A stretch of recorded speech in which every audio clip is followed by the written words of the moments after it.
بسم الله الرحمن الرحيم. هل أتاك حديث الغاشية؟ وجوه يومئذ خاشعة عاملة ناصبة تصلى نارا حامية تسقى من عين آنية ليس لهم طعام إلا من ضريع لا يسمن ولا يغني من جوع وجوه يومئذ ناعمة لسعيها راضية في جنة عالية لا تسمع فيها لاغية فيها عين جارية فيها سرر مرفوعة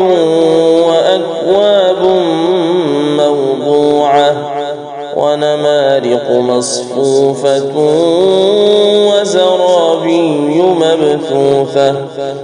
أفلا ينظرون إلى الإبل كيف خلقت وإلى السماء كيف رفعت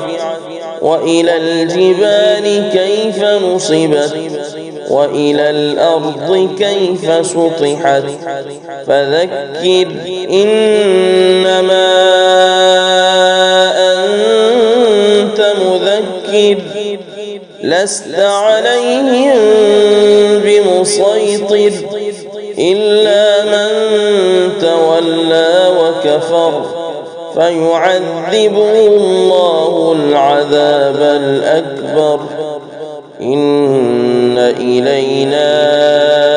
إيابهم ثم إن علينا حسابهم